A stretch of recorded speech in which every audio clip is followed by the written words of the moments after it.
Hello students, welcome to my channel. I hope आप सभी बहुत अच्छे होंगे। तो बच्चे, जैसे ही रिसेंटली अभी मैंने अपना ये चैनल शुरू किया है CBSE साइंस जर्नी। तो आपको जैसे नाम से ही पता चल रहा है कि here we are going to target our CBSE science 10th board and 12th board जो 2026 मार्च में आपके फाइनल एग्जाम्स होने हैं। तो बच्चे, अभी भी आप लोगों के पास टाइम है। If you have not started your preparations yet, अभी अगर आप शुरू करते हैं तब भी आप 100% मार्क्स जो है वो अपने सब्जेक्ट्स में ला सकते हैं। अगर मैं बात करूं क्लास 10th बोर्ड की बच्चे, तो आपका 80% का साइंस का पेपर आता है। उसमें से 25% और 25 मार्क्स जो हैं वो आपके फिजिक्स रहती है, जो 25 केमिस्ट्री, 25 बायोलॉजी, और जो रेस्ट 5 मार्क्स हैं वो बहुत ही डायनेमिक्स होते हैं। वो कभी उसमें से कुछ क्वेश्चंस फिजिक्स के आ जाते हैं ज़्यादा, कुछ केमिस्ट्री, कुछ बायोलॉजी, तो वो बहुत ही उसमें कुछ इतना ज़्यादा फ़र्क नहीं पड़ता है। ठीक है। तो बच्चे, अभी हम आपके मार्च जो फेब में आपके एग्ज़ाम होने हैं उसी को टारगेट करेंगे, और अगर आप मेरे साथ इस सीरीज़ में कंटिन्यू रहेंगे एंड तक, तो आपको 100% नंबर लेने से कोई भी नहीं रोक सकता है। तो बच्चे, सबसे पहले हम कवर करेंगे बायोलॉजी।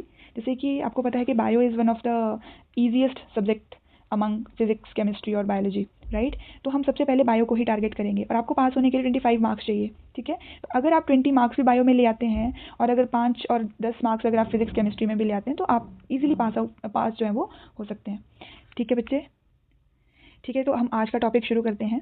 तो बच्चे, ये जो आपका टॉपिक है ये बहुत ही इंपॉर्टेंट है। मैंने लास्ट जो वीडियो डाली थी, जो फर्स्ट वीडियो थी हमारी, वो थी डबल सर्कुलेशन, ब्लड सर्कुलेशन के बारे में। मैंने आपको फ्लो चार्ट जो है वो हैंड रिटन फ्लो चार्ट बना के दिखाया था। तो बच्चे, आज मैं आपके लिए एक PDF लेके आई हूँ, और ये क्वेश्चन आपको 5 नंबर का आता है, और ये आपका प्रीवियस ईयर क्वेश्चन है।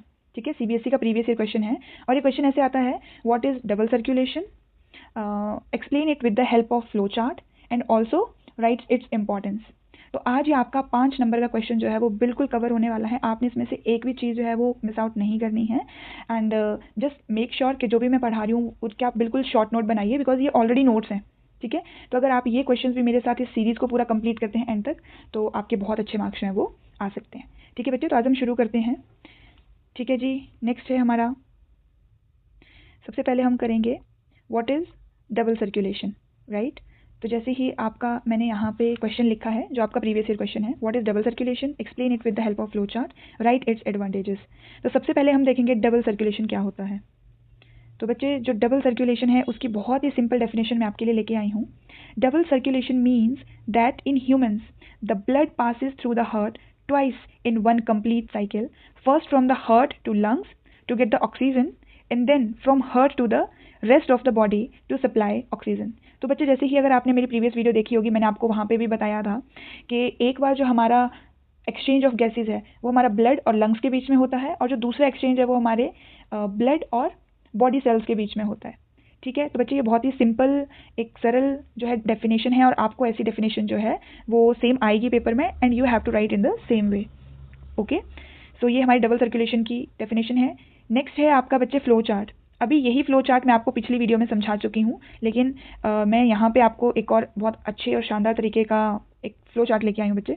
ठीक है। तो इसको देखना ध्यान से कि सबसे पहले वेना कावा, आप जहाँ से ये ब्लू बॉडी टिश्यूज़ है ना, वहाँ से जो ब्लू कलर का एरो लगा है उसको देखिए। तो बच्चे, ये जो ब्लू कलर है ये डिनोट करता है कार्बन डाइऑक्साइड को, एंड ये जो रेड कलर का एरो है ये बताता है आपका ऑक्सीजनेटेड ब्लड को। ठीक है।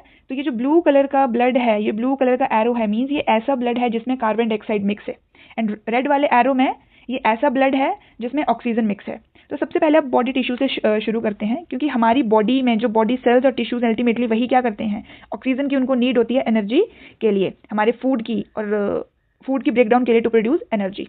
तो जैसे ही हमारे बॉडी टिश्यूज क्या करेंगे, ऑक्सीजन को यूज करेंगे और CO2 को रिलीज करेंगे। तो वो CO2 का ट्रांसपोर्टेशन कौन करेगा, ब्लड, बिकॉज ब्लड ही हमारा क्या करता है, ट्रांसपोर्टेशन ऑफ गैसेस करता है इन ह्यूमन बॉडी। ठीक है बच्चे। तो जैसे ही बॉडी टिश्यू से CO2 निकली, वो हमारे ब्लड में मिक्स हुई, और कौन लेके आता है उसको, सुपीरियर वेना कावा। तो सुपीरियर वेना कावा, हमारे पास ऐसी वेसल्स हैं, हमारे पास ऐसी वेन्स हैं जो डीऑक्सीजनेटेड ब्लड कैरी करती हैं फ्रॉम ब्लड टिश्यूज, एंड कहाँ लेके आती है उसको, हार्ट के फर्स्ट चैम्बर में। तो बच्चे, हार्ट के 4 चैम्बर होते हैं, right atrium, then right ventricle, उसके बाद दूसरी साइड जो हमारी लेफ्ट साइड होती है उसमें होता है लेफ्ट ऑरिकल, या फिर उसको आर्ट्रियम भी बोल सकते हैं, एंड देन हमारा होता है लेफ्ट वेंट्रिकल। ठीक है बच्चे। तो जो हमारी राइट साइड होगी वहाँ पे सबसे पहले डीऑक्सीजनेटेड ब्लड जो है वो एंटर करेगा। तो सुपीरियर वेना कावा और इंफीरियर वेना कावा वो ब्लड लेके आती हैं राइट आर्ट्रियम में जो है वो उसको एंटर करवाती हैं। अब राइट आर्ट्रियम से बच्चे उसको राइट वेंट्रिकल में जाना है, तो उनके बीच में एक क्या होता है, एक उनके बीच में एक ओपनिंग होती है जिसको हम बोलते हैं ट्राइकस्पिड एवी वाल्व। ठीक है, तो आपने इसको सिंपली ट्राइकस्पिड वाल्व लिखना है।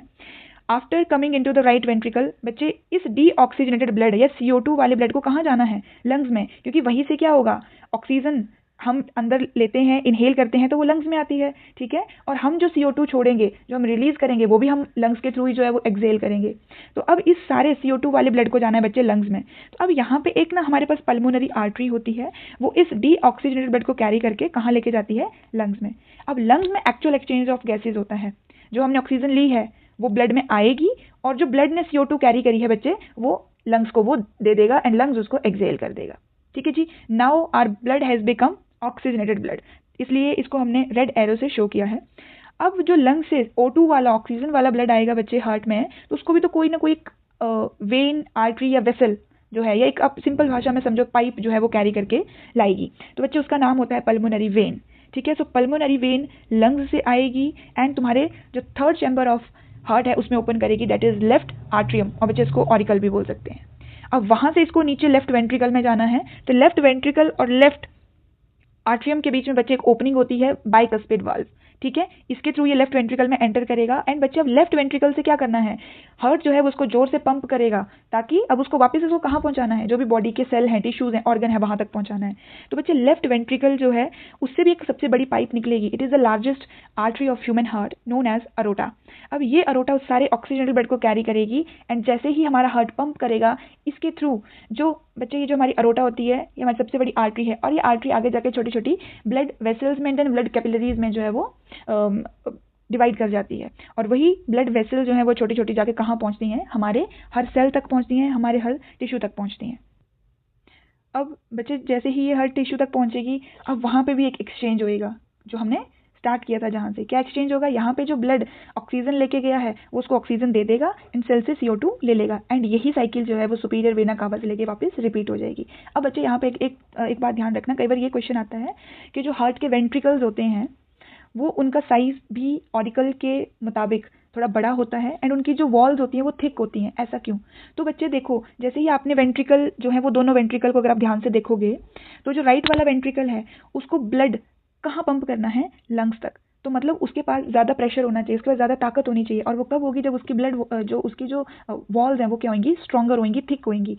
सेम चीज़ अगर हम लेफ्ट वेंट्रिकल की बात करते हैं बच्चे, तो इसको पूरी बॉडी को पंप करना है ब्लड, राइट, तो क्या होगा, इसकी जो वॉल्स हैं उनको क्या होना पड़ेगा, it has to be thick, अगर वो थिक नहीं होएंगी तो इनमें प्रेशर जो है वो नहीं बन पाएगा।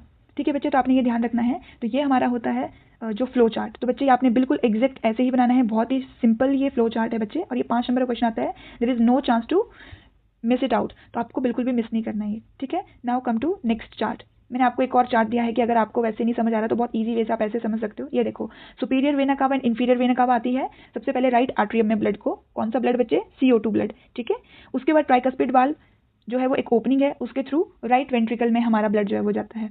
अब वहां से पल्मोनरी आर्टरीज को कैरी करेगी, ठीक है, और कहाँ लेके जाएगी, लंग्स में इस ब्लड को पहुंचाएगी, वहां पे एक्सचेंज ऑफ गैसेज होना है और हमारा ब्लड बन जाता है ऑक्सीजनेटेड ब्लड। ठीक है, अब वही O2 वाला ब्लड हमारे लेफ्ट आर्ट्रियम में आएगा, देन लेफ्ट आर्ट्रियम से वो कहाँ जाना है, लेफ्ट वेंट्रिकल में, और उनके बीच की जो ओपनिंग है उसे बोलते हैं बाइकस्पिड वाल्व।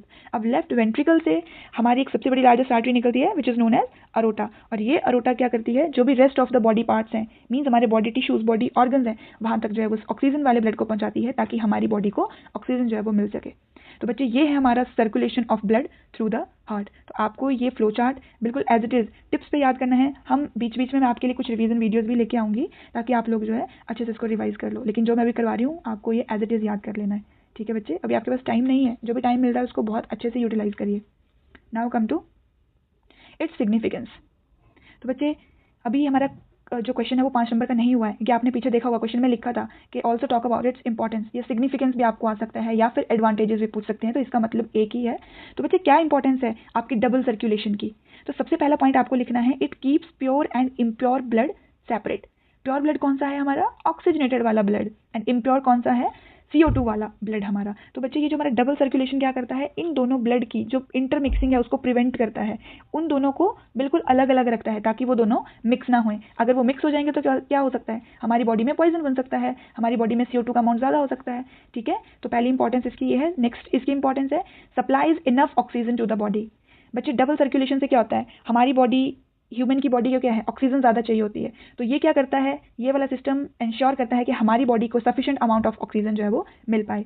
थर्ड पॉइंट हमारा आता है it removes carbon dioxide quickly. ये CO2 को एकदम से हमारी बॉडी से रिमूव कर देता है। नेक्स्ट पॉइंट है तुम्हारा मेंटेन्स प्रॉपर ब्लड प्रेशर। तो बच्चे ये जो हमारा डबल सर्कुलेटरी सिस्टम है ये बहुत ही सिग्निफिकेंट है। ये हमारे ब्लड प्रेशर को प्रॉपर मेंटेन करके रखता है, ना इसको ज़्यादा हाई होने देता है ना ही उसको ज़्यादा लो होने देता है। नेक्स्ट है बच्चे provides more energy for activities. अब देखो अगर मेरी बॉडी में एक सफिशिएंट अमाउंट ऑफ ऑक्सीजन अगर हमें मिल रही है तो क्या होगा, अगर ऑक्सीजन है जैसे हमारी बॉडी में एरोबिक रेस्पिरेशन होती है जहाँ पे मोस्ट ऑफ द टाइम जो हमारा ब्रेकडाउन है ग्लूकोज का वो ऑक्सीजन की प्रेजेंस में होता है टू प्रोड्यूस एनर्जी। तो अगर ऑक्सीजन अच्छे अमाउंट में मिल रही है तो मीन्स अच्छे ब्रेकडाउन भी होएगा उसका और फिर हमें सफिशिएंट एनर्जी भी मिलेगी एक्टिविटीज़ के लिए। बच्चे नेक्स्ट पॉइंट है आपका it keeps organs healthy and active. And next है it helps warm blooded animal survival. जैसे बच्चे आपको पता है humans are warm blooded animals. ठीक है, वार्म ब्लडेड एनिमल्स कौन से एनिमल्स होते हैं, जो अपने बॉडी टेम्परेचर को मेंटेन कर लेते हैं अकॉर्डिंग टू द जो हमारा सराउंडिंग टेम्परेचर होता है। जैसे आपने देखा होगा कि हम ज़्यादा सर्दी में भी रह लेते हैं और ज़्यादा गर्मी में भी रह लेते हैं। ठीक है, so we are warm blooded animals. तो ये सारी किसकी सिग्निफिकेंस है, हमारे डबल सर्कुलेशन की। अगर हमारी बॉडी में डबल सर्कुलेशन ना हो बच्चे तो ये जितने भी मैंने आपको फंक्शंस बताए, जितने भी आपको ये सिग्निफिकेंस इंपॉर्टेंस बताई, ये क्या हो जाएंगे, इनका जितना भी सिस्टम है वो सब जो है वो डिसबैलेंस हो जाएगा। बिकॉज कौन इसके लिए बैलेंस के लिए रिस्पॉन्सिबल है, डबल सर्कुलेशन। ठीक है बच्चे, तो ये आपका 5 नंबर जो है वो शॉर्ट हो चुके हैं। आपको इसको एज इट इज़ याद करना है, एज इट इज़ समझना है। स्टिल अब आपको फिर भी कोई डाउट आता है, कोई भी आपकी क्वेरीज है तो you are very free to ask any kind of question. ठीक है, तो आप कमेंट करके कोई भी क्वेरी जो है वो पूछ सकते हैं। ओके बच्चे, थैंक यू सो मच। अगर आपको वीडियो हेल्पफुल लगी हो, यूज़फुल लगी हो और अगर आपको समझ आ गया हो तो प्लीज़ वीडियो को लाइक करिए, शेयर करिए और जो भी अगर आपको अच्छा लगा है तब भी नहीं लगा तब भी आप कमेंट करके ज़रूर बताना ताकि मैं नेक्स्ट वीडियो के लिए अपडेट कर सकूँ और जो भी चेंजेस है वो आपके लिए ला सकूँ। ठीक है बच्चे, so I hope you like my video. So thank you so much. अपने क्लासमेट्स के साथ भी शेयर करिए और आपके बोर्ड के एग्जाम की तैयारी आप बिल्कुल अच्छे से करिए and nobody will stop you to get 100% marks. Okay बच्चे, all the best, thank you.